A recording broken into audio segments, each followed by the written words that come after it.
नमस्कार. आज आपण भारतीय संविधानातल्या 2 अशा महत्त्वाच्या अनुच्छेदांबद्दल बोलणार आहोत जे एकमेकांशी खूप जवळून जोडलेले आहेत. हे अनुच्छेद फक्त पगाराबद्दल नाही तर प्रत्येक कामगाराला सन्मान आणि सुरक्षा कशी मिळावी याबद्दल बोलतात. चला तर मग यावर सविस्तर बोलूया. यांना ना जुळे अनुच्छेद असंही म्हणतात. का? कारण बघा, एकीकडे आहे अनुच्छेद 41 जो कामाचा अधिकार आणि सरकारी मदतीबद्दल बोलतो, आणि दुसरीकडे आहे अनुच्छेद 42 जो कामाच्या ठिकाणी एक चांगली मानवीय वागणूक मिळावी आणि विशेषतः महिलांना मातृत्व लाभ मिळावा याची खात्री देतो.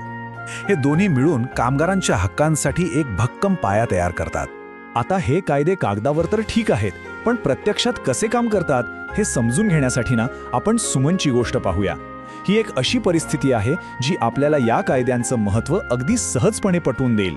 तर सुमन एका कारखान्यात काम करायची आणि ती गरोदर होती. जेव्हा तिने सुट्टी मागितली तेव्हा तिच्या मालकाने तिला थेट धमकी दिली.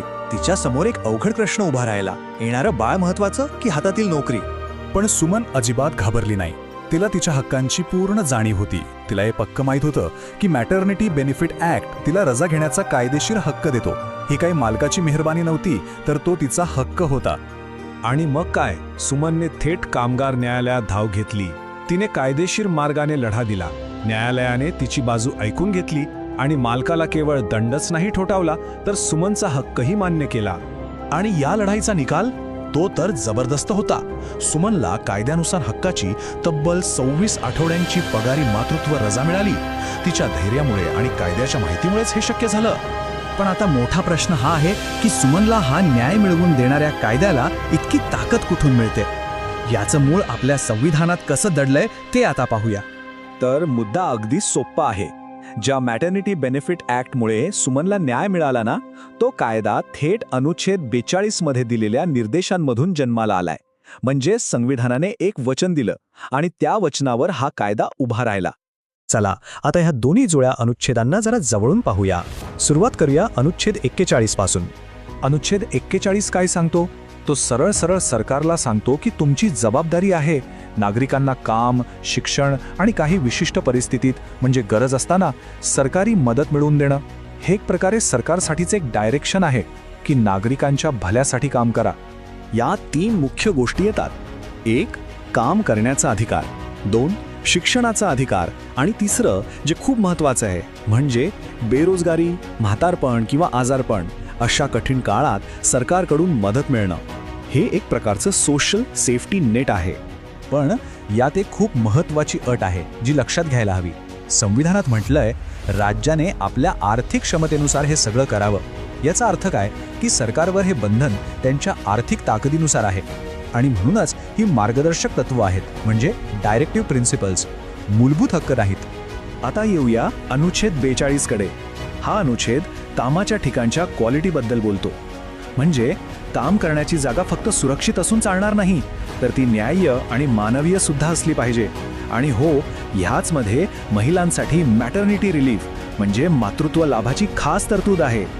आणि हे कनेक्शन किती छान आहे बघा. सगळ्यात आधी येतं संविधानाचं वचन म्हणजे अनुच्छेद 42. मग त्या वचनाला पूर्ण करण्यासाठी सरकार बनवतं कायद्याचं कवच, जसा की मॅटर्निटी बेनिफिट ॲक्ट. आणि मग त्या कायद्यामुळे सुमनसारख्या लोकांना मिळतं खरंखुरं संरक्षण. हे 2 अनुच्छेद फक्त काहीतरी आदर्श गोष्टी नाहीत. भारतातले कित्येक महत्त्वाचे कामगार कायदे याच पायावर उभे आहेत. त्यांचं मूळ इथे आहे. जरा इथे बघा. आपण मनरेगाबद्दल ऐकतो, जो 100 दिवसांच्या कामाची हमी देतो. त्याची प्रेरणा कुठून आली? अनुच्छेद 41 मधून. मॅटर्निटी बेनिफिट ॲक्ट ज्यामुळे सुमनला न्याय मिळाला, तो आला अनुच्छेद 42 मधून. इतकंच नाही तर आजारपणात मदत देणारा ESI कायदा किंवा कामावर दुखापत झाल्यास भरपाई देणारा कायदा, या सगळ्याचं मूळ कुठेतरी या 2 अनुच्छेदांमध्येच आहे. आणि ही गोष्ट तर फारच महत्त्वाची आहे. 1984 मध्ये सुप्रीम कोर्टाने बंधुआ मुक्ती मोर्चा केसमध्ये एक ऐतिहासिक निकाल दिला. कोर्टाने स्पष्ट केलं की सन्मानाने जगण्याचा जो हक्क आहे ना, त्याला खरा श्वास मिळतो तो अनुच्छेद 41 आणि 42 सारख्या मार्गदर्शक तत्वांमुळे. म्हणजे काय, तर कामगारांचे हक्क हे काय वेगळे नाहीत, ते थेट जगण्याच्या हक्काचाच एक भाग आहेत. ठीक आहे, तर ह्या सगळ्या चर्चेतून आपल्यासाठी महत्त्वाचं काय आहे? चला मुद्देसूदपणे बघूया. तर 4 मुख्य गोष्टी लक्षात ठेवूया. 1. अनुच्छेद 41 काम, शिक्षण आणि सामाजिक सुरक्षेचं वचन देतो. 2. अनुच्छेद 42 कामाच्या ठिकाणी चांगली परिस्थिती आणि मातृत्व हक्कांची खात्री देतो. 3. मनरेगा आणि मॅटर्निटी बेनिफिट ॲक्ट सारखे मोठे कायदे याच वचनांमधून तयार झाले आहेत. आणि सगळ्यात महत्त्वाचं 4. कामगारांचे हक्क हेच मानवी हक्क आहेत. म्हणजे थोडक्यात काय तर अनुच्छेद 41 आणि 42 म्हणजे फक्त कायद्याची कलमं नाहीत, ते भारतीय संविधानाने प्रत्येक कामगाराला दिलेलं एक वचन आहे, सन्मानाने जगण्याचं वचन. आता हे सगळं ऐकल्यावर एक प्रश्न मनात येतोच की आपल्या कामाच्या ठिकाणी हे अधिकार खरंच मिळतात का, याबद्दल आपण सगळे किती जागरूक आहोत. विचार करायला लावणारी गोष्ट आहे, नाही का? कारण शेवटी संविधानाने दिलेले अधिकारच आपली ताकद आहेत.